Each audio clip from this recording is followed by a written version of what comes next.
in a world crying out for a top 10 show.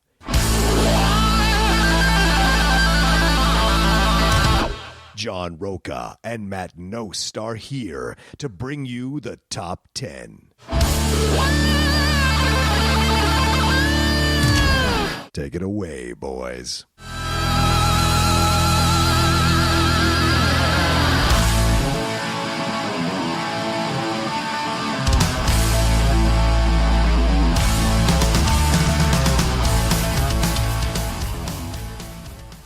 Welcome, everybody, and happy holidays to the latest episode of the Top 10. I am one of your hosts, John Roca, and that is over there.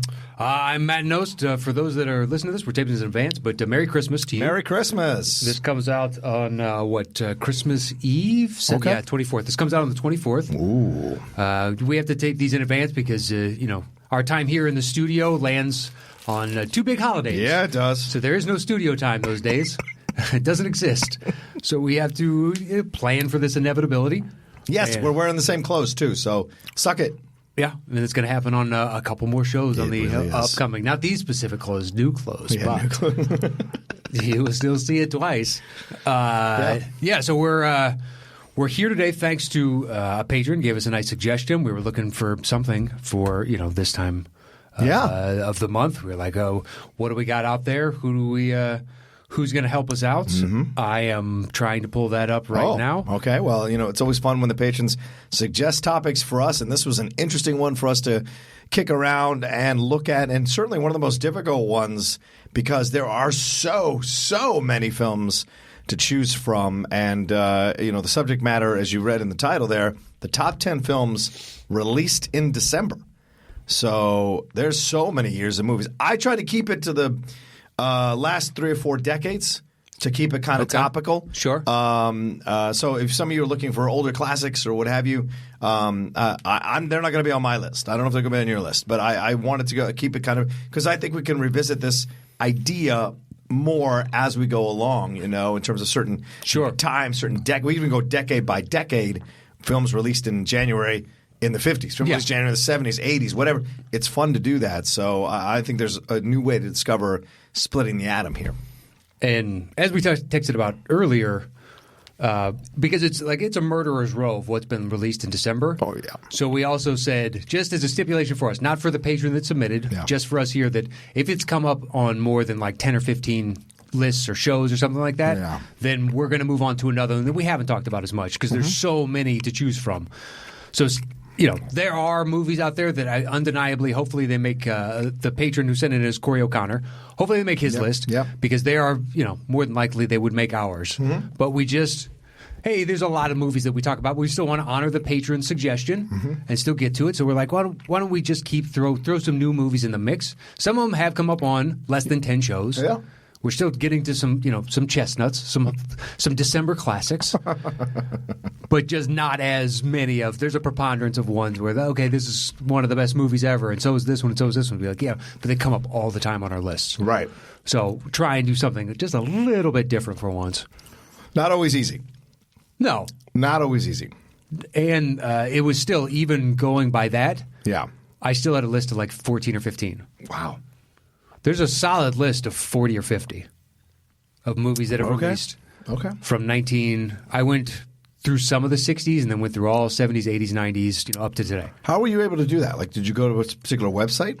You can go to Wikipedia and you can find all the American released films per year. Wow. And then you have to go by month in that year. And then you go to the next year and then you go by month in that, through December and then just go through over 1 year at a time. Wow. Yeah, I took the time. I was like, I will honor this. But then once we're getting into it, dude, after a while, it's just like, all of these have been number ones on their own separate lists. Yeah. Of what was originally my list. And that's why we started that text exchange of like, is this the best idea? Because we just talked about it a lot. And I don't want to do a show, neither do you, where we go, well, you've heard us talk about that one a million times before. Moving on, what's your number 3? Oh, a movie you've heard us talk about a million times before. Yeah.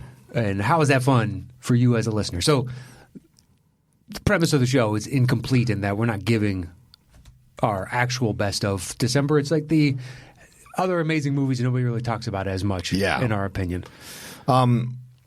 What did they say? Did they send anything? Yeah, in Corey there? sent in his. Okay. It says, hello and thanks again for choosing my topic this month.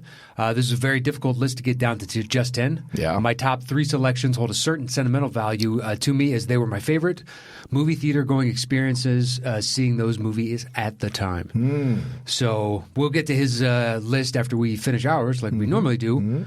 But so we'll go ahead and start. And once we set a topic, we go our individual ways and create personal top 10 lists. Show back up here. I do my bottom 3. He does his bottom 3. I do my next 2. He does his next 2. Then we trade one apiece. Once we have revealed our personal top 10 list, we create the shows between the two of us. Boom. So it's still a lot of choices. Okay. At 10, The Phantom Thread. Ooh, nice choice. It's crazy that Daniel Day-Lewis and P.T. Anderson ends up at number 10. Yeah. I just haven't watched it as much as the others that are on my list. Okay. It could creep up there, but it's still really excellent. Yeah. It's a nice little vignette of an interesting character that exists within the world, and we live with them for a time, a little bit longer time than Anderson usually lives with his characters. Yeah, yeah. Because it spans more. You see a failed relationship into another relationship, and then it's an indeterminate amount of time in between on some level. Yeah. We do have the periods of time when he's sick. She's, they're together day and night, et cetera, et cetera, et cetera. Vicky Krieps is the actress. Oh, the actress? Yeah. Couldn't have told you her name for all the money in my bank account. Never going to happen.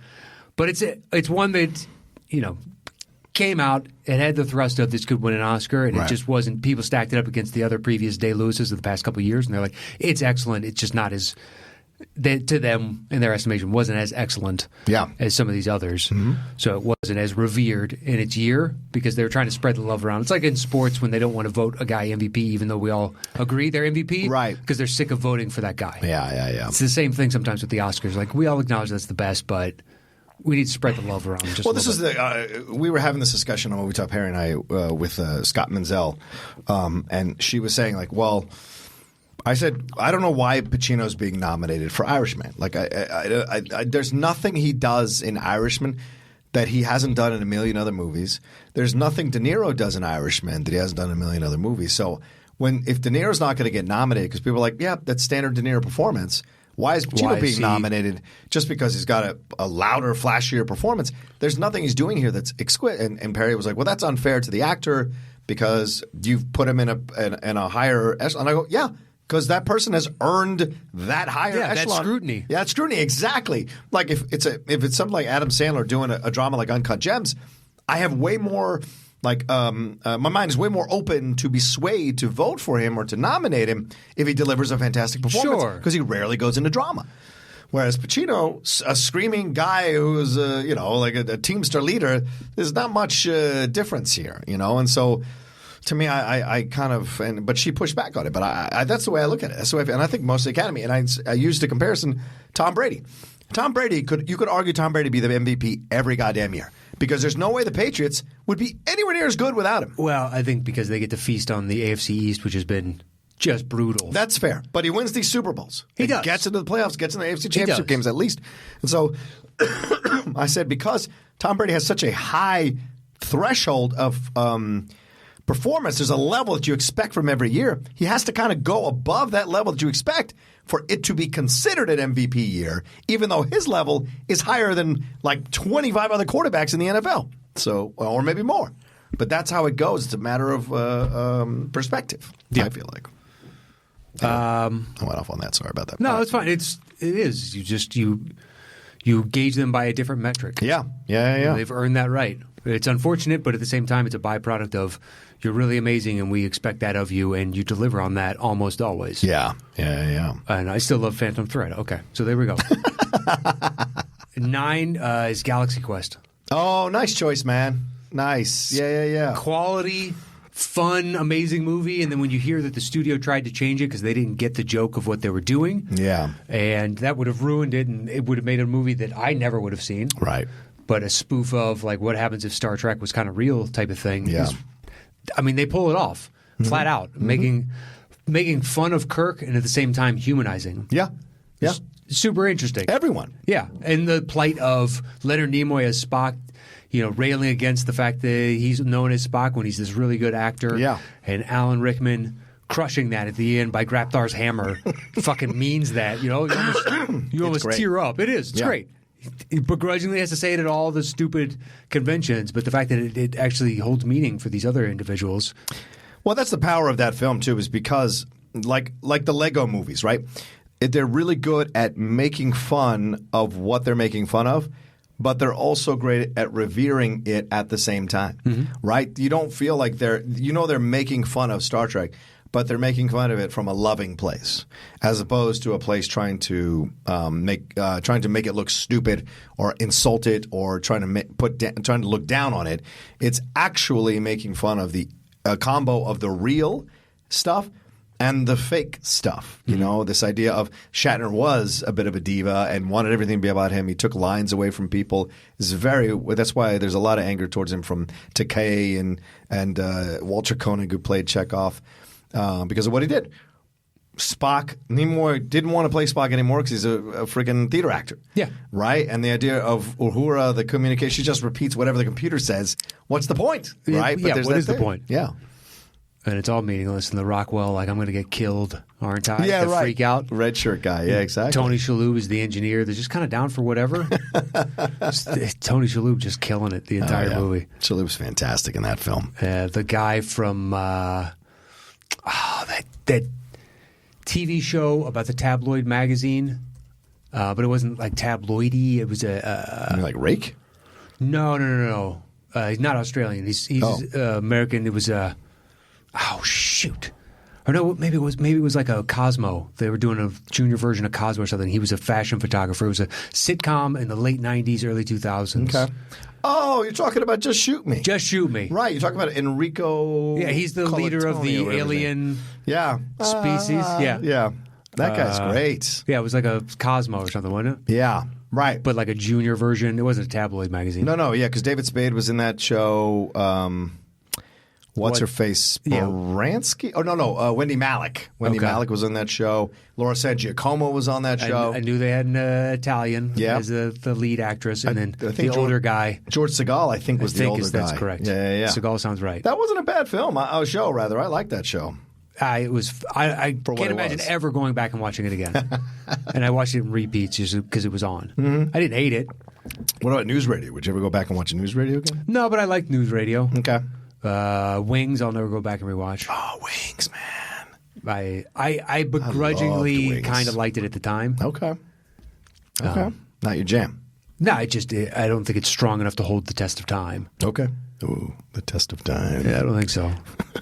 It's tough to do for a sitcom, but true. Especially one that's like, we got Lowell. He's zany. Like, okay. Great character, great actor. Thomas Hayden Church. He's had a hell of a career, and so is Tim Daly and the other guy, Steven Weber. And Tony Shalhoub. Who was the cab driver. Christopher Bernard never really did much afterwards. No, the heavyset guy and the older woman. Yeah. They would occasionally show up as character actors and stuff. I couldn't think of another thing that they were in. Yeah. They were good, but I just don't. I had such a crush on Christopher Bernard, man. I thought she was so cute. Never got it. Really? Never understood. What? Because I remember that sitcom she was on before Wings, It's a Living, that one with Ann Gillian, and I was like, oof, you are cute. Nope. So showing in Wings, I was like, oh, acid wash tight jeans, yes. Yeah, never bought it. Okay. All right, so that's my 9. Yes. My 8 is Good Morning Vietnam. Oh, nice. That's my number 10. Sweet. Good Morning Vietnam. It's surprising. When I thought about the 10 to 15, I was like, I don't know if it's made 5. Yeah. It's quality. It's Robin Williams at the height of he can do drama and still get comedy. Yep. Like the prawns on his fingers, and he just ad-libbed that scene. He had numerous of those. Yeah. Within the movie, and it just kind of fits. Every time he's going off or talking to the soldiers, he pulls up in the back of that Jeep. Yeah. When Forrest Whitaker's like, "Do you know who I got right here?" Just the pure charm of Robin Williams. Garlic. That dude is just a star, flat out. I think he's great too, and I enjoyed him in that film and Forrest Whitaker, and because the film is a funny comedy, but like a lot of these 80s comedies, man, there was some real drama involved in this thing. When that kid turns on him, he's Viet Cong. Yeah, the Viet Cong, and then you start to go oh, and they have that interaction. and you're like, man, shit, this is real stakes. This is real life. People died, right? And he felt betrayed because he had put his effort out there to kind of like talk to this person.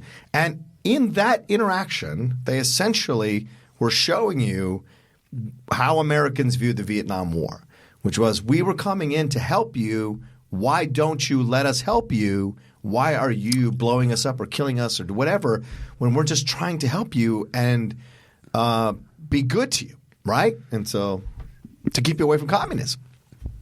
Yeah, but they didn't ask for our help necessarily. Well, no. Oh, listen, I'm not saying it's correct. I'm just saying I think they use that as kind of a small commentary on the American-Vietnam conflict. Okay. Or the conflict in Vietnam. I've never thought about it like that. It's interesting. It's like I can totally see what you're talking about. Right. I've just never viewed it as that was the Americans' perspective of we are just here to help. Right.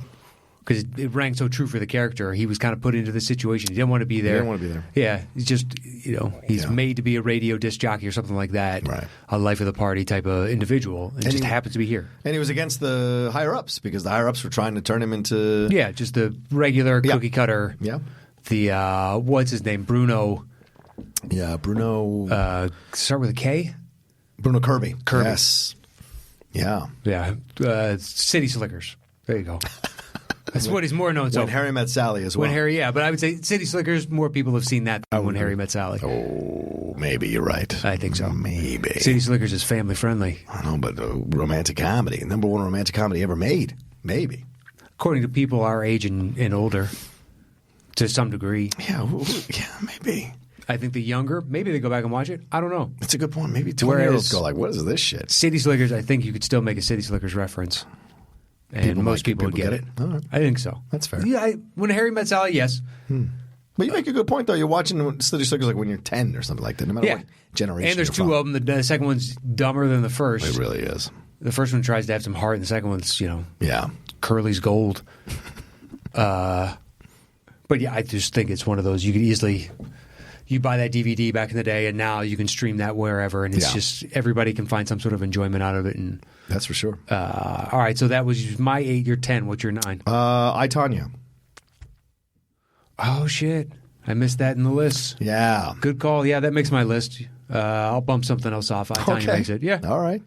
I really love that movie, man. That movie is so good. In fact, I was thinking about it the other day. Like, I hadn't seen it in a while, and I was going to put it back on and watch it. And just because Margot Robbie's performance is so fucking good in that movie. And I was a Tonya Harding fan until all that shit went down. Obviously, it was crazy when that shit went down. Because I liked the fact that she was an underdog. And she was like trying to go against the pretty people. And it was essentially like the rich kids against the poor kids, in figure skating. And so I felt I gravitated towards Tonya Harding because I didn't grow up in a rich situation. And so I didn't like that it felt like the organization was trying to mold her into something that she wasn't, or trying to make her jump over hoops that they weren't making other people jump through hoops that were of a higher standing or higher economic standing. And so I thought it was unfair overall.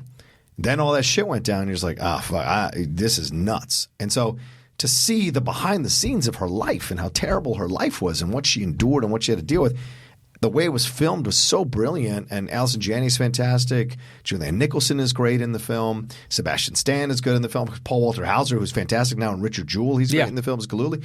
But having that sequence where she's getting beat up by him and he presses her face against the wall and she's looking at the camera and you're just like, oh, fuck this. It's brilliant. So, no, it was damn good. Yeah. It was damn good. Yeah. And I'm like to see Sebastian in something different. Right. Super interesting. And I'm glad the guy moved on to Jewel. Like he got continued to get work because he was nothing short of stellar in this. Yeah.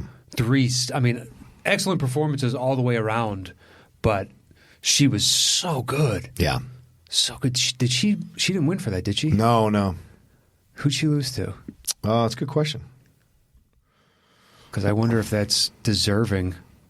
I remember liking her performance, I think, best of all that year. Let me do this thing. Hi, Tonya. Oscar. Here we go. It's like the second thing. Yeah. Best Actress, and Allison Janney for Best Supporting, and then Best Film Editing. That's what happened with the movie. But who did she lose to? Best Actress in the Leading Role. What year was that? That was 2013. Is that right? There's no way that's right. There's not 6 years ago. Wait. Yeah, my bad. 16 or 17? Yeah, maybe. That's weird. Let me see here. Because it says actress. It says the page is not. Okay, hold on. Let me get back to it. Anyway, I want you to move on. Yeah, I was going to try and help. I'm going to go with 2017 as a guess. Okay. Let's see. Emma Stone, Abigail Breslin. What? Right. For La La Land. Okay. Oh, here we go. Yeah, it was. No. Oh, okay. It was Frances McDormand. She won. It was for 2018 for 3 billboards. Yeah. Yeah. Okay. Saoirse Ronan was nominated. Margot was nominated. Meryl Streep and Sally Hawkins for Shape of Water. So, it's a Murderer's Row year. Yeah, it's a tough year, bro. Uh-huh. That's a tough year. Because Frances McDormand was great in 3 billboards. I think Meryl Streep had no business being nominated for The Post. I thought she was good in the movie, but she had no business being nominated. The movie was fine. Yeah, it was fine. Totally fine. All the performances were fine. Yep. Sometimes just because you get all this stuff together doesn't mean it's gold. Yeah, agreed. It's not a denigration of your talent or ability or anything like that. It just... I'm not trying to say your shit. I'm just saying, All right, so what do you got at 8? My 8 is Her. Oh, okay. Another great choice. We rarely talk about that. We rarely talk about Her.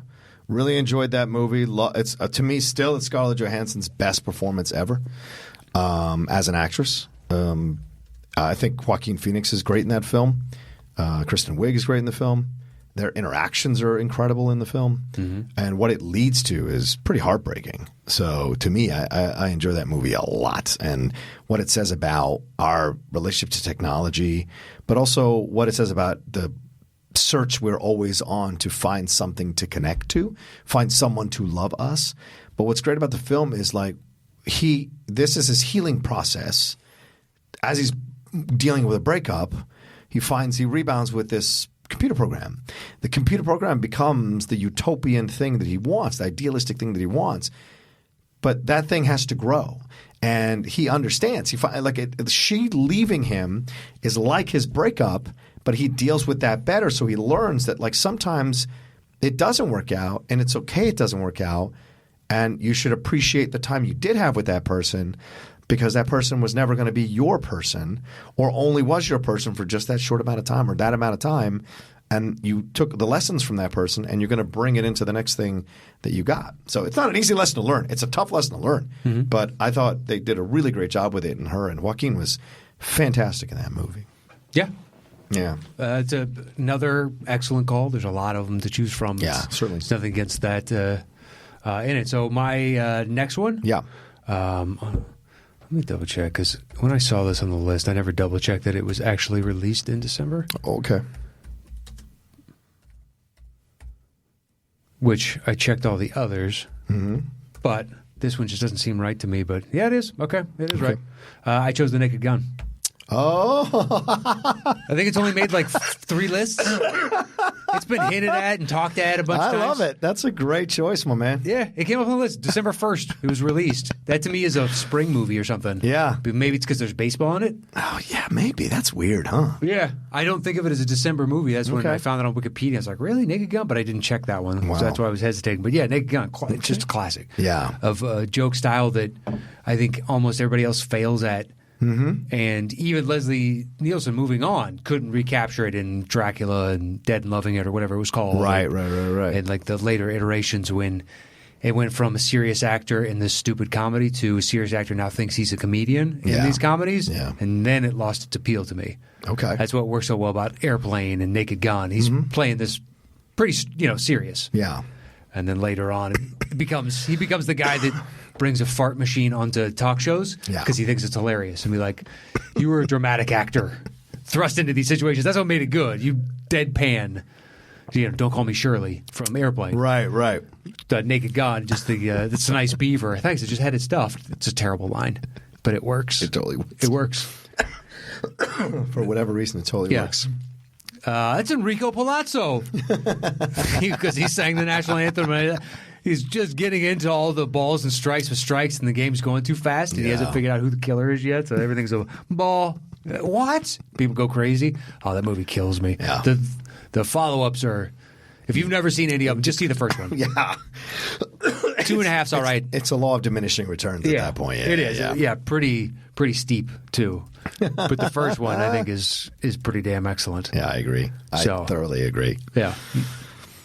So that was my 7. Okay. And my 6, technically not made a lot of lists, but it has come up in passing a number of times. Okay. Which is Tombstone. Oh, Lord. It has not made a lot of lists. Yeah, for a reason. Less than 10. For a reason. Well, I'm saying even of my own personal where I try and get it onto a show. But we've done Westerns a couple times and it's been flirted at and we talk about Tombstone. Did we do? Dude, whatever. If we end up talking about fucking Deadwood, then we do a Powers Booth, and Powers Booth, Kevin Bacon's us right into Tombstone. If we're talking about Val Kilmer, one of his best roles was as Doc Holliday, which it is. Yeah.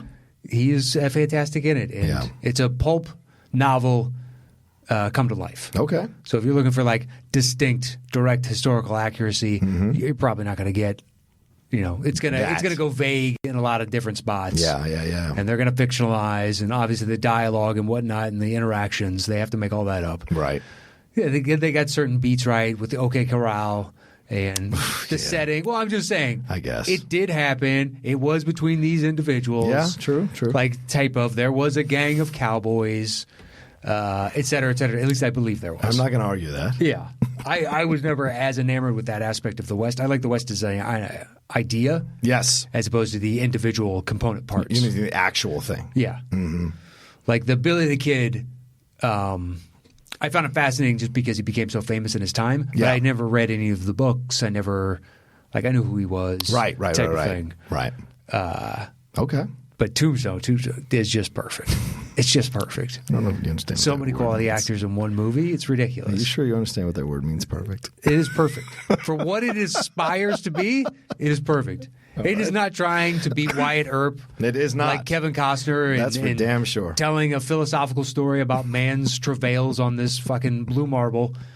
It's not. It's just... All right. I got a gun and I'm going to shoot you. Yeah, basically that. Yes. Yeah. And that's, that is a pulp novel.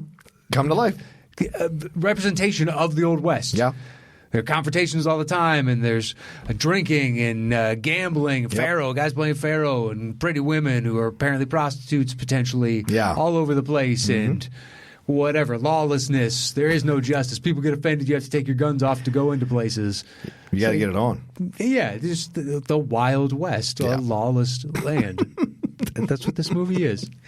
It's a fictionalization of that idea. All right. And it is perfect. If that's how you feel about it. Let me ask you a question. Does There Will Be Blood count or not? We've talked about it too much? I took it off because we talked about it too much. I took it off too. I just wanted to make sure. Does Oh Brother count? I didn't know, so I kept it off for that reason. Okay, fair enough. I don't know how many it's come up on. It just came up last week, or 2 weeks ago, rather. Yeah. Then I will take it off. And I know we did a Clooney episode, and we've done a Coen's. Yeah. But I don't know how many others it's come up on, so I don't know. Okay. All right. I will take it off because I want to make sure that I respect what we agreed upon, but I didn't know, I didn't do the numbers. I've got 2 more where I'm I'm not sure. I don't think so. I think it's right at the line on one of them. Okay. And one of them is another Tombstone where it technically hasn't made a lot. Right. But it's come up in periphery or it looms large in the topics it does come up on. Okay. All right. Then I will say Apocalypto is my next choice. That was a tough cut. Yeah, really? Yeah. Oh, I love that movie, man. Oh, it's great. Yeah. It's great. And it makes sense that it came out in December because you're going for Oscar type of recognition for something like this. Yeah, you think. Right. You hope, at least in Mel's case, he's trying to get back in the good graces of Hollywood. Yeah. Put out that time of year, kind of, fish around. Anybody willing to nibble on this? What do you think? Yeah, no biters, no big biters. Nothing? People nibbled, but nobody really, full on snacked on it. Yeah, I think it's such a great film that is a fantastic action adventure movie, but it has this importance and weight to it that is just overwhelming to watch. And once again, it's in a language you don't speak, you probably haven't heard in ever, and there's enough here that you can connect to and feel like a universal appeal to, right? This idea of this guy who wants to protect his family from these people from this other tribe that wants to control them, colonize them, take away their independence, and make them essentially slaves to them. He spends a whole movie surviving this madness and nonsense and death-defying things, and like the whole thing when they're throwing the spears at everybody at the beginning when they're going to start the race. That is one of the when they're running away. It's as vicious, surviving the game type of thing. Good luck to you. It's one of the most horrific things I've ever seen. And guess what? The worst doesn't show up until the very, very end. Right, and when it does show up, you're like, "Fuck." Yeah, you don't want to know what a wrecking ball is. There it is. It's called a galleon. Yeah. And there's more than one galleon. And they're carrying not only people and gunpowder, but disease that you have no immunity for whatsoever. Yep. Good luck to you. You're introducing essentially, what do they call that? You're introducing a foreign agent into a clean environment. And a new apex predator that you have there's no way to balance the system at that point. Right. Because they're going to run roughshod over you. And that's what I thought was ballsy about Gibson. And that's what Gibson is, man. Gibson... He doesn't always give you the happiest ending in all his shit. Like he'll go, "No, this is the truth of the game," and he's like, "Wow, yeah. Apocalypto's damn good." All right, then my number 6, right? Is that right? Correct. Is the Frost Nixon. That is a slight punt. Wow, we have a commonality. I like it. And as a punt, and before we get to that punt, why don't we take a quick break and hear this word from our sponsors? All right, there we go. We're back. Thank you so much to our sponsors this week. Yeah. And you want to do what we did last week and do announcements here since people are now let's do it. Stop fast forwarding and coming to this. It. So if you guys listened to last week's show, as we said, we are back out on the road coming up here. We're coming to 2 cities so far. We're working on more. But for the first one is going to be in Houston on February 29th. This is Saturday night. We're doing 2 shows. 2. An 8 and a 10 o'clock. Yes. Doors will be at 7 and 9 at the House of Blues in Houston. Tickets are $25 and $40 if you want to come to both shows. Come on out. Come see us. If you're listening to this, you can we'll have the links up on over at facebook.com/groups/the top 10 show with all spelled out. You can find us on Twitter at Matt Nost, at the Roca Says rather, or at Top 10 Show. They'll have the links there. Or you can get it onto patreon.com/the top 10 with the number 10. Hit us up there. We've got it out everywhere, but we're coming there February 29th. Okay. 2 shows in Houston. That's right. And then after that, in May 2nd. Bum, bum, bum, bum. Bum, ba-dum, bum, bum. Coming back to London, baby. May 2nd. That's an 8 o'clock show. The doors will open at 7. There'll be a bar there. Go grab a drink. We have the Hall 1 at King's Place where we were last year. We do. We had so much fun. Thanks to King's Place for having us back. Yep. And so we're going to the 400-seater. Yeah. We got even more demand of you guys need to come back. And this time I'm bringing, my buddy that couldn't make it last time, or I wanted to bring a Pele who sparked the idea in my head when I was at the store and he happened to be in town. He's like, I'm bringing my family and all my friends. Yeah. Come on out. We expect to see you there May 2nd.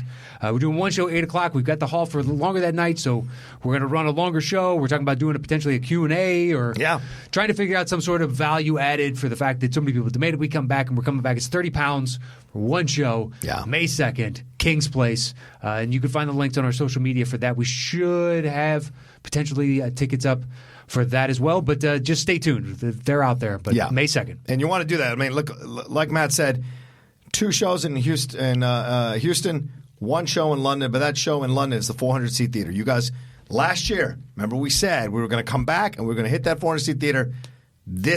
We're doing it. We closed the deal. We're going to make it happen. So we need you to hold up your end of the bargain. Come, we'll get all the tickets, sell this place out. Let's make it a top 10 night. Yes. And I'm sure we'll end up at the bar afterwards, drink until 3 in the morning. It's going to be a blast and a lot of fun. And both of us can't wait to do it. Can't wait to go back to England. Can't wait to do it in Houston. And we're going to have new merchandise, new stuff going on. It's going to be a positive 2020. What better way to celebrate 2020 than coming and watching us do it? And what better thing to do at this Christmas season than buy tickets for yourself and your family and your friends to come see us live? Because that is one present that will deliver.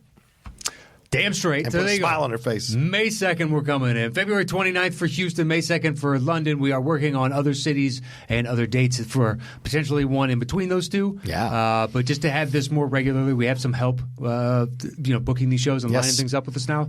So hopefully we can start getting a more routine schedule of, hey, third Saturday of the month, we're always on the road and we're in this city, and you just kind of check in with us. Yeah.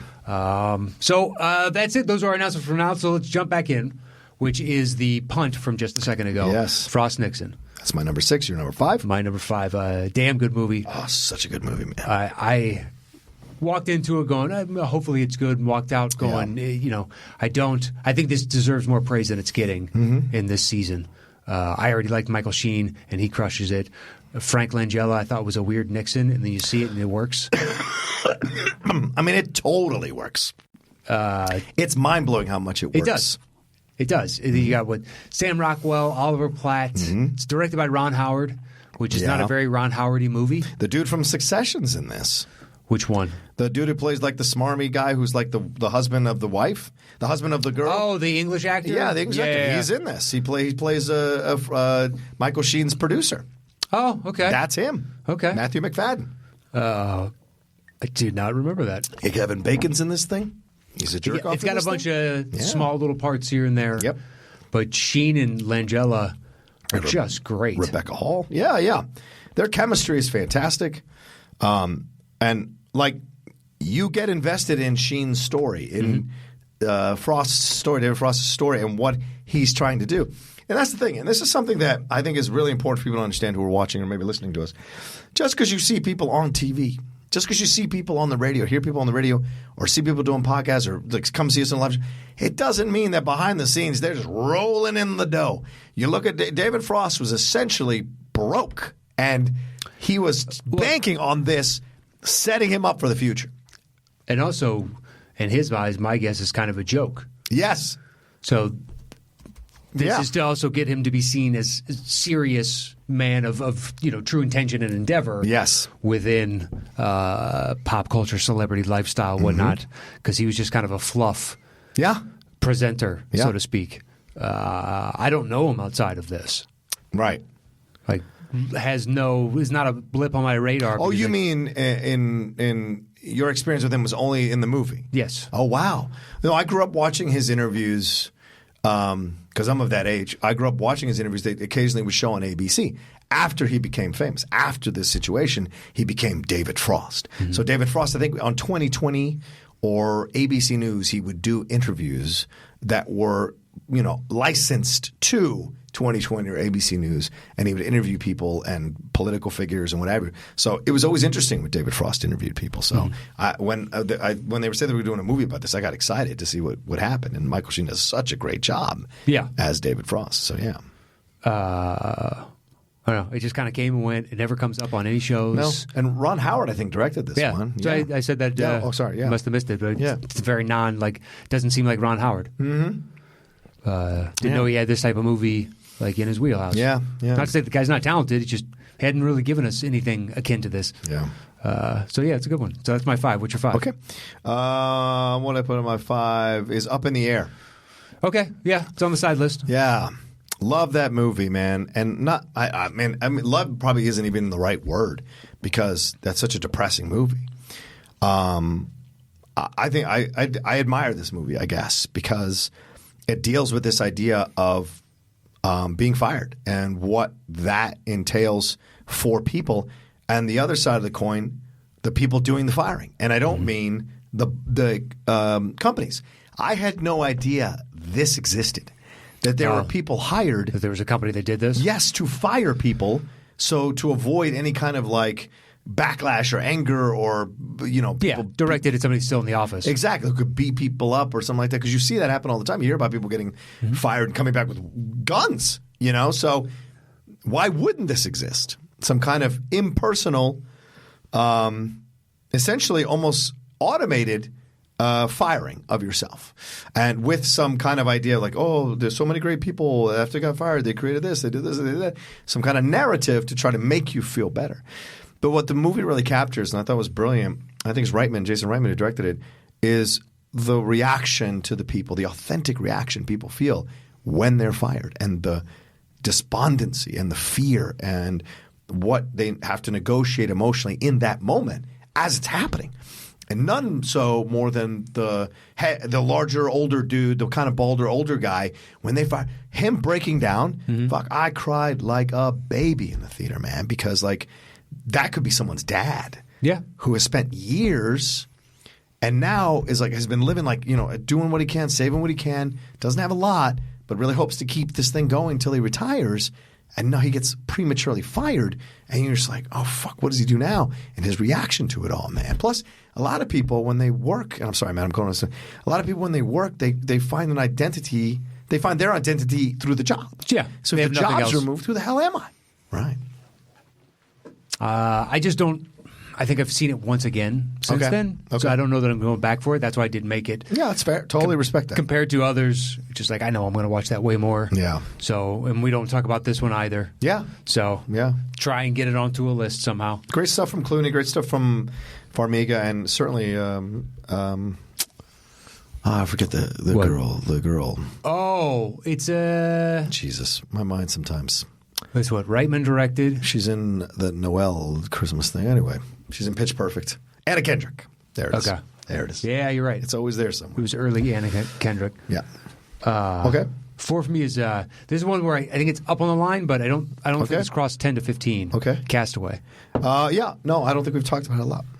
Yeah, I mean, because it's Tom Hanks, you would think. Yeah. But I don't think it comes up all that much. Okay. I remember being kind of building up to the anticipation for it because the pictures that came out of his dramatic weight loss and his hair was all shaggy. Oh, right. I remember that, yeah. And just there wasn't the same type of press coverage to kind of fill it in. So like, oh, it's about this new desert island movie that he's doing with Zemeckis. Yeah. And I was like, what the hell is this? Yeah. And the trailer on the initial when you see it and you're like, oh, wow, flashing back to what he looked like, 6 months previous when he was still shooting and they catch him out about town or whatever. Yeah. He lost so much weight and you're like, wow, he fully committed to this.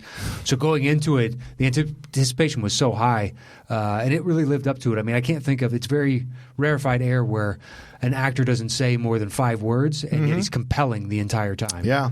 That's a difficult role to cast. Yeah.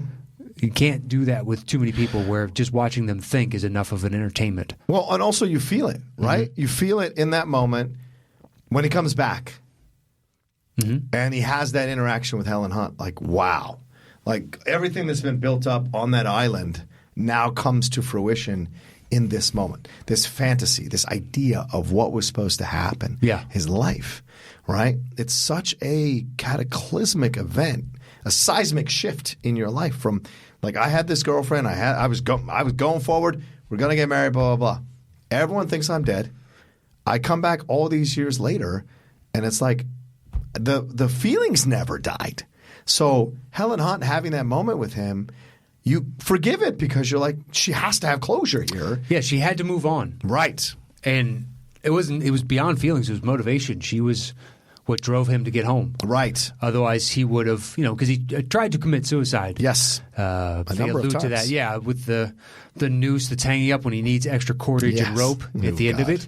And he goes back for the noose. And I don't know how you don't think of that. Like, suicide is kind of a viable option after you've been out there for a long enough time. I'm not on a trade route. So right. Ships never pass. Yeah. So he really has the one option of I need to make something and hope I make it out to when Wilson goes darting off and he's screaming after him. Like you felt that in the audience the first time. It was something, man. Well, it's also symbolic, right? This idea of I had this idea of what my life was going to be and then something happened that sent me tumbling down, right? Yeah. It's not being lost on, but you can feel that way even as you're working or you're around people all the time. You can feel like you're lost on an island by yourself. And how you climb back out of it, you can go one of two ways. Find your way out of it or just resign yourself to the situation and never climb out of it and either suicide or just live a unhappy life until the end.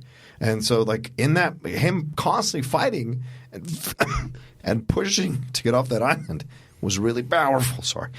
It was really powerful. I thought so. Without a doubt. Yeah. And it's surprising that it doesn't come up on more movies, but our more movie lists. Yeah. But I don't believe it has. Do you think it's because like it's just such an accepted thing?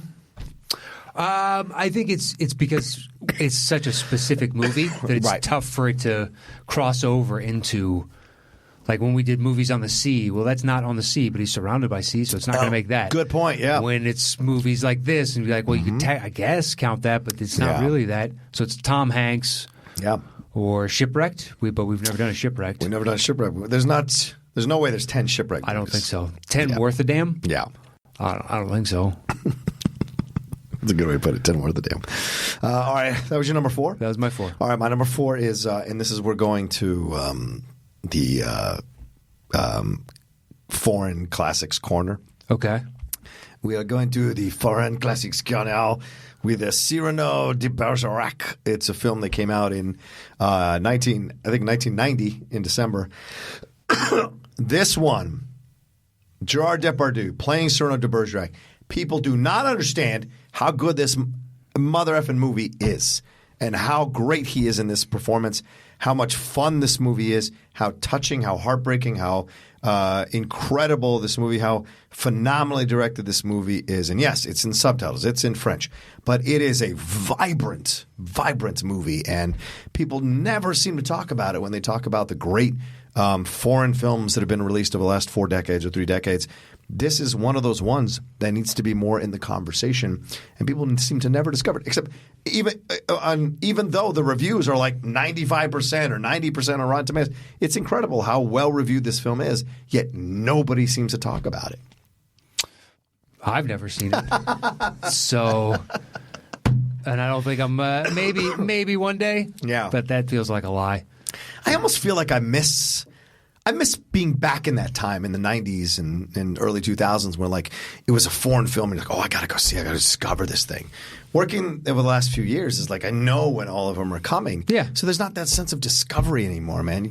You lose that in exchange for having so much access to everything, you know. It kind of sucks in some way. Yeah, you don't get to experience it in the same way. Yeah. Either that or the same way that everybody else does. Right. Like Parasite. Parasite could have been one of those ones that came out in the 90s and only like, you know, a select few people saw. But now it's so big coming out in 2019. Well, word of mouth with the internet. Exactly. Hey, if you get a chance to see this and everybody's saying that. Great point. Right. You just don't have that back then. So. Right. Anyway, if you haven't seen it, I can't recommend it enough. You look for a foreign film to enjoy. I wish it would come out in a like Criterion collection. But for some reason, still no. All right. 3 for me is Sherlock. Oh, nice choice, man. The Downey Jr. It's fun. Yeah. It's super fun. This is good enough to be a summer tentpole. Yeah. And so it's good, man. Crazy it came out in December. And I like the follow-up, Book of Shadows, too. Yeah. I almost like the Book of Shadows more. Me too. Because because Rachel McAdams kind of takes a little bit away from me for Sherlock. I don't think she's as good in this film as she's been in other films. See, the Book of Shadows, I think, would be higher if we got more with Moriarty. We got a lot. Yeah, we did. But you realize they're setting up a finale between and because we haven't gotten that, I'm still kind of waiting on bated breath of what's going on with this. Like, he survived. We know he survived this. Right. And to see this little tete-a-tete go further, there's ultimately got to be a victor. We know it's going to be Sherlock. Yeah. But how does he do it? And I really want to see that.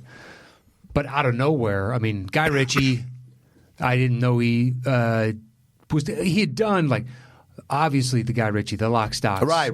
the what we had seen, Rock and Rolla and whatnot. We had seen him put out those types of movies. Right.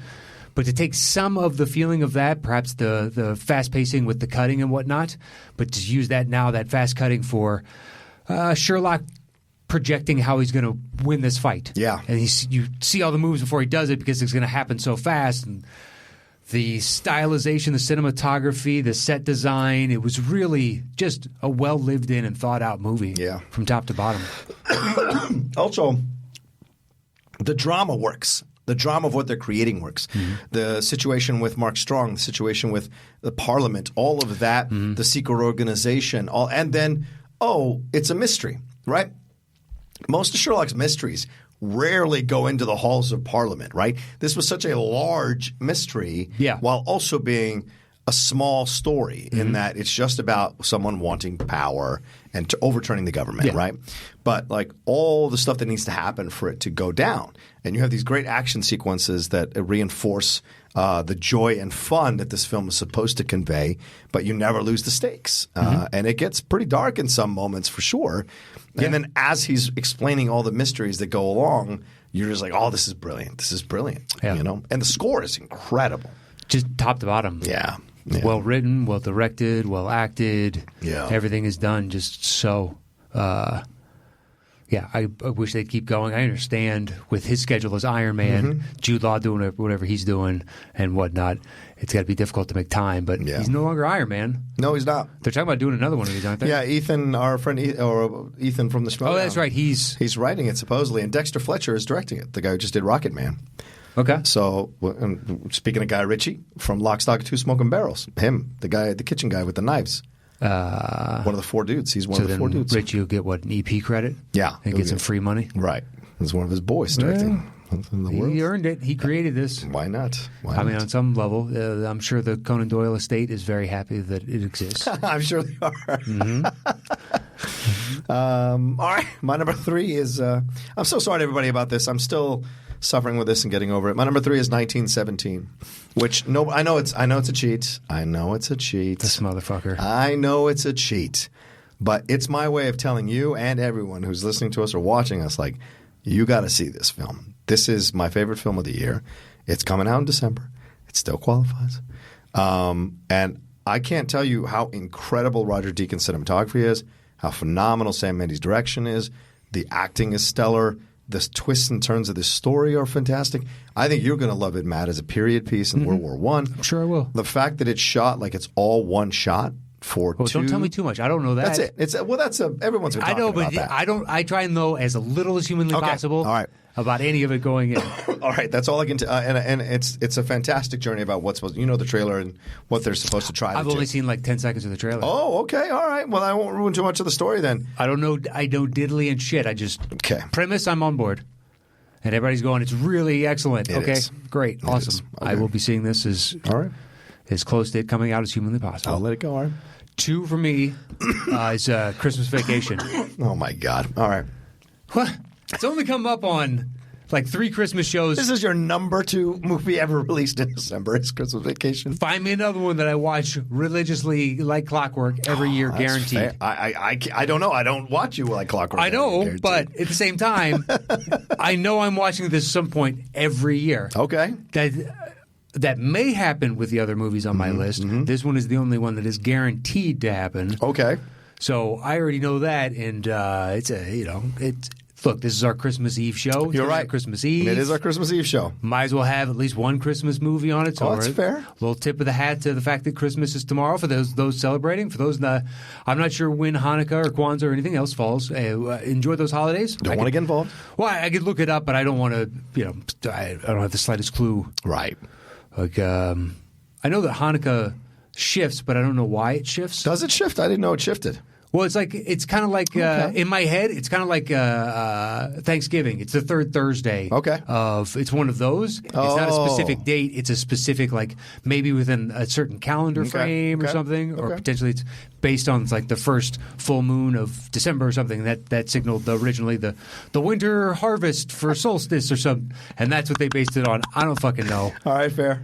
I guess I could search. Does Hanukkah start on the same date every year? But I know that it sometimes lands over Christmas, and sometimes like at the beginning of the month. Okay, I didn't know that. I'm pretty sure. Now I got to look it up. And I got to talk to my girlfriend's family, who's like half Jewish, so I want to find out for sure what the truth is. Are you looking it up right now? Well, this year it's the 22nd through the 30th. Okay. I love that you're looking it up right now. Why not? Yeah, last year it was December 2nd through December 10th. Oh, okay. All right. So it moves around. It moves around. I don't know what that's based on. More props to it. Sure. Is it because, why is that? I don't know. It's based on something that's fluid. I feel like I want to look that up. I don't know. Okay. Well, why don't we look that up too? I don't know. It's the holiday show. Let's do it. It's the holiday season. You can tell I'm at my wits' end with my voice at this point. Since the Jewish and Gregorian calendars are based upon different cycles, set dates on one calendar correlate to different dates on the other calendar each year. So that's why Hanukkah always changes dates every year on the Gregorian calendar, while always being on the same date every year on the Jewish calendar. Okay. Wow. All right. You accept it? Sure, that's how they do it. All right. Yeah, I don't know. I'm not going to argue. Yeah. I only know the Gregorian calendar. I'm not Jewish. So, I'm not Jewish. But Christmas vacation, Yes. quality, excellent. Okay. My favorite of the Lampoon's Vacations. And You're ridiculous, man. yeah, I know. You don't have near as much love. I think it's just fucking perfect. You know what's funny? We're doing it for the Cinephiles. We're doing Christmas. That's our Christmas movie this year. We're doing it next week as we're recording this. Steve, a big fan? Steve is, but our friend Mike Ross is like, that's the movie he plays us every year. We all go hang out for Christmas Day. That's like the number one movie. You know, Russ, all that stuff. The Jelly of the Month Club, all of it. The squirrel, the tree that's massive, the sticky sap, all of that stuff. The turkey that coughs open. They're trying to eat it. The cat in the box. All of it. Yeah. Over and over again. It's a million. I'm going to get you full. some real nice. So holding back about asking for money, and then eventually he gets his wish granted and just pulls out this massive list. Yeah. Oh, it's great. I like when he tells Clark to throw some things in the cart for himself on Clark's money. Exactly. I'm going to get you some real nice. Yeah. Yeah, Randy Quaid's arguably his best work in my eyes. Oh, I don't disagree. Maybe Independence Day. Maybe Independence Day. Did you see his LBJ? No, what was that for? He did LBJ. He did Lyndon Johnson. What do you mean? Like in what? I don't know. It could have been an HBO movie. It could have been something like that. I'm pretty sure. Randy I don't know if Quaid. I've ever seen him do an HBO movie as Lyndon Johnson. Okay. If you say so. I'm going to take your word for it, man. Yeah, Randy Quaid, Lyndon Johnson. The movie LBJ, the early years, came out in 1987. Is it an HBO film? I'm I feel looking like it it's up a TV now. movie. Primetime Emmy Awards for Outstanding Lead Actor. Ooh. And Okay. well, that's I'd have to click on the Wikipedia, I guess, to figure out where it released. Okay. But Primetime Emmy, so it came out on TV somewhere. Right. Distributed by NBC. Oh. Okay. But All I right. haven't seen that in so long. There's no way they get into the real LBJ because that dude liked to cuss. So He did. Have you finished The Crown yet? season 3? Yeah. Okay. Did you like his LBJ? Yeah, sure. Right? Sure. It's interesting. Why not? I like how he made him jump through hoops. It was hilarious to me. Kind of makes sense. Yeah. The way LBJ was, yeah. I Guy agree that with liked you. to have most meetings in the John. And Did he really? yeah, he liked it as a form of dominance. Wow. So that you had to continue on the conversation. He showed guys his dick a lot because he was apparently well hung. Wow. But just as a form of, slight intimidation. Really? Mm-hmm. I guess that would intimidate me. It's just a weird, what are you going to do? The president's taking a piss, but he's the president, so I have to stand here. I don't want to see the president's dick, though. No, never. I'm good. I don't see anybody's dick. Fair. So, presidential or not. Yeah. Have you been watching Watchmen? I haven't caught back up, no. Okay. Not yet. There's a dick in Watchmen. I'm just warning you now. Saw Billy Crudup's 20-foot penis. Oh, this is this is pretty big. Okay, well, that's fine. I'm just letting you know. I don't think anything's going to top Westworld because there's been a few dicks on that where that dude's that's a tree trunk. Yeah. There have been a couple where It's I'm a like, kickstand. is that a pedestal? Oh my God. It's I hope that's camera trickery where it's forced perspective and because they put it so close to the lens, it gives you a disproportionate understanding of the size. Jesus Christ. Yeah. You're going to hurt somebody with that thing. Oh, I finally just watched Trainwreck for the first time the other night with Did you like? I haven't seen it. Yeah, Good? I thought it was funny. Okay. I was expecting to be like, okay, it's fine. But it was actually really funny. Actually, damn sweet, too. Brie Larson's really good in it, obviously. But, she's funny and what she goes through is funny. Hey, Hader's great. I love Hader. Yeah. I love Hader. I think he's great. He's so great, man. Yeah. Although I still haven't seen season 2 of Barry. What? Dude. I like it. The thing is, Okay. I don't know. What is it? Hader's been one of my favorite SNL guys in a while. Yeah. So I got nothing against him. I like the first season. Mm-hmm. I don't know. I've held back, I guess, in my effusive praise of it. I'm not sure why. I can't put my finger on it. Okay. Interesting. All right, so that was my 2. What's your 2? Crouching Tiger, Hidden Dragon. Oh, okay. We rarely talk about it. No, it never comes up. Yeah, it almost never comes up. It's one of my favorite films. I just bought it on Blu-ray the other day, or 4K rather, the other day, just to see if the transfer was any damn good. And it's fantastic. And it's like revisiting the film again because it's such great cinematography in that film and action sequence is really like beautiful to watch and lyrical. And the story itself too is like a pretty tragic story. So it was fun to revisit because I hadn't seen it in such a long time. And seeing it again, I was like, damn man, this is people forget. You just kind of forget. There are so many goddamn good movies. Yeah. And it's so funny we're doing this list, Matt, because we're trying to include films that we don't normally talk about. And the thing is, people just defer to these other films that everybody talks about, but there are these great classics that are sitting on the wings or on the sidelines like, hey, you loved us for a while too, And this is one of those ones, And it kind of takes that martial arts genre and elevates it to a whole nother level with this film. I think it's a fantastic film. What's his face directed it? Is it? I have no idea. The guy who did Brokeback Mountain. Ang Lee? Ang Lee. Yes, Ang Lee directed this. Okay. And so, which makes sense because you do have very much he leans into the Asian aspects of it all, but he keeps it still at times westernized so it has a universal appeal. So, okay. Yeah. All right, what's your number 1? 1 was Into the Spider-Verse. That's my number 1. Son of a bitch. A revelation. I was afraid we weren't going to be able to be allowed to put in that, but because it's such a recent movie. No, but it hasn't come up a lot. So no, it hasn't come up a lot yet. Yet, I'm sure it will. It will certainly.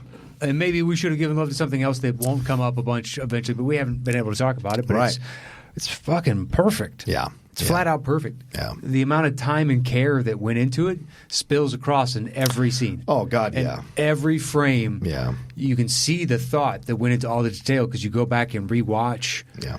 But the first time upon seeing it, to see all the little a comic book shading and whatnot and all these different characters and so you appreciate the animation on that level and going back now in hindsight and finding out more about it when they're doing the web slinging through the forest and it's regular Peter Parker but from a different dimension and Miles Morales. So Peter is going through the frame at 24 frames per second or whatever. Right. The correct. And then Miles is coming through at half. Yeah. So if he feels less disjointed because he's not as good at this. He hasn't. Right. But the fact that they shot the two different and animated in 2 different speeds and whatnot, and it really comes now when you watch it with a more acute eye, be like, oh yeah, I can see these what were subconscious details to be before. Yeah. And it's that over and over and over again, bringing in like the stupid like kapow type of, but with the Kingpin, this over the top fusion reactor. Yeah. Portal, whatever in the world, to bring in, Spider-Ham. Yeah, I know, right? I never thought I'd see that character. Yeah, no. And the anime Spider-Girl, But Spider-Man or Spider-Ham, I grew up with. I remember that in comics. And so suddenly there's a movie they're going to have Spider-Ham in it. Shut up. That barely worked in the comics. And I was a kid. Yeah. No, I know. I agree. And so much about it is, like, the thing is, it's a inventively brilliant film, and all the action sequences really work and flow into each other. And the emotion, the journey he goes on, the loss that he experiences, right? All of it is so well done. Even though we've seen it before, it's so well done within the construct of what they've created for the film. And the pain of it and how it connects and how it leads to him becoming what he becomes by the end, so that it feels earned. And, oh, by the way, it's a fantastic superhero movie. Yeah. Like, there's this great emotional journey that you could see in about any other great film, but throw on top of it the joy of a superhero movie is fantastic, and the different versions of the Spider-Mans that there are from the different dimensions, all distinctly different, all have enough screen time to establish exactly what they are. All of it. It's just the economy of screen time that they do with everything that they show in that movie is genius, and it keeps you feeling like you connect to everything. It's something that I hate, and I loved it, which is another fucking origin movie. Yeah, I don't need another origin story. And just like, if you could do this well, I'll take them all day long. Yeah, that's fine. But I'm just sick of we got to hash through this, baloney narrative to get all the newest kids that have never heard of this character, comic book character, up to speed in this movie. But everybody else knows this crap. Yeah, it's like Batman. I don't need to see it again at this point. Yeah, right. Unless you do it, that's a new inventive way, a la Into the Spider-Verse. Yeah, sure, go for it. Agreed. I'm all on board. Thoroughly agreed. It was going to be another generic rehash. Like, we know him, and we know Spider-Man, and we know there's a number of characters that we don't need. Yeah. We're fine. Superman, don't need it. You want another origin story with Superman? Not an origin story. That's what I'm I certainly talking about. want another Superman. You'll get it. Yeah, I hope so. You will. He's too big a character not to. I know. They just keep fucking delaying it. It drives me nuts. But yeah.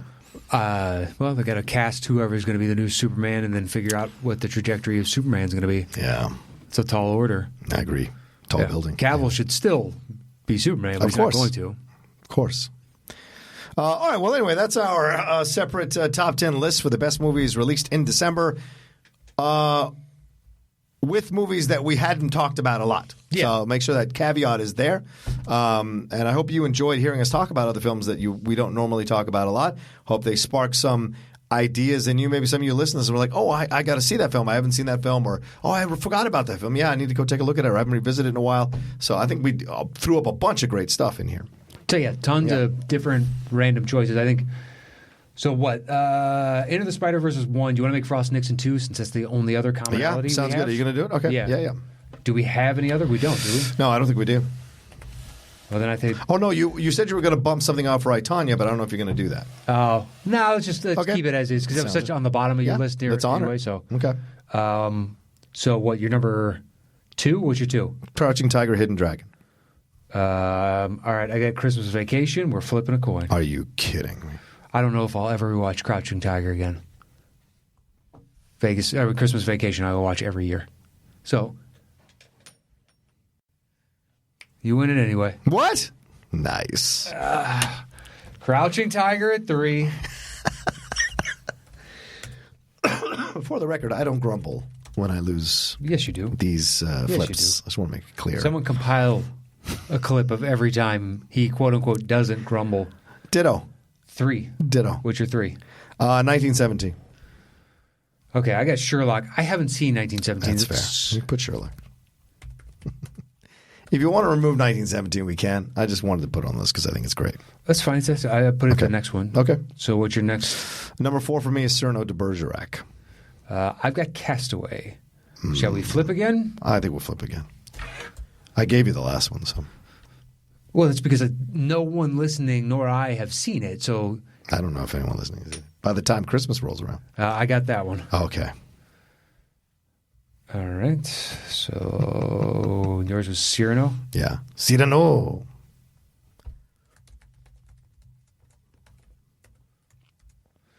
How do you spell it? Cyrano. De Bergerac. All right. So then what's your... Did my 5, your 6. What's your 5? What is my 5? Sorry. Up in the Air. And then I got my 6, and you're done, right? You don't have a 6? Because that was Frost Nixon. It was Frost Nixon. Boom. Tombstone. Oh, crap. Ridiculous. So that magnanimity you just espoused, undercut it entirely right there. How many times do I do that? For good reason. You just did it. To be in the wrong, enjoy yourself. Oh, Jesus. All right. The top 10 movies released in December that we haven't talked about a lot yet. At number 10. Tombstone. Oh, Jesus. At number 9. Up in the Air. At number 8. Cyrano de Bergerac. At number 7. Castaway. At number 6. 1917. At number 5. Sherlock. At number 4. Christmas Vacation. At number 3. Crouching Tiger, Hidden Dragon. At number 2, Frost Nixon. And our number 1 movie released in December is Spider-Man Into the Spider-Verse. Hey-oh. Oh, Good stuff. What a fantastic list of fun movies, man. And then we have from Corey O'Connor. Oh, yeah. What has he got? Who put in. So this is his list, and he didn't know about us and, our little side roll. Sure. But it says, without further ado, the list. At 10, A Few Good Men. Yeah. At 9, Django Unchained. Okay. 8 is Heat. 7 is Ocean's 11. 6 is Beverly Hills Cop. 5 is The Godfather Part 2. 4 is Rocky. 3 is Spider-Man Into the Spider-Verse. Ooh. There you go. 2 is Star Wars Ep 7, The Force Awakens. Okay. And finally, number 1 is Lord of the Rings, The Two Towers. All right. He said, this was a blast to put together. I really appreciate the dedication and commitment to bring us all the content you put out there. Happy holidays to you both and to everyone that works on the show and to everyone listening, Mr. Corey O'Connor. And our thanks also to Chris Alexakos for helping us put all this stuff from Patreon together. It's a lot of work, and Chris does it every month. We appreciate it each and every time. And him and Joe Ibarra, Mike Shea, Kristen Smith, and Matthew Hasso. Our thanks to all of you that help us here on the show. Helped us all year. Yes. Like, really, just incredible stuff. Every year Matt and I discover a new way to take this show to the next level, to give it more support, more love, and you guys have been incredible and essential to us advancing the cause of the top 10 and taking some load off of our shoulders to make sure that happens. So thank you all so much. And honestly, you're supposed to give thanks I think you're supposed to give thanks at Christmas for all the good things that have happened to you during the year. You all coming on to help us is one of the big thanks I give in the year. And we hope to meet each and every one of you in Texas when we come out there on February 29th and London May 2nd. Stay tuned for more dates. We are working on those. Yeah.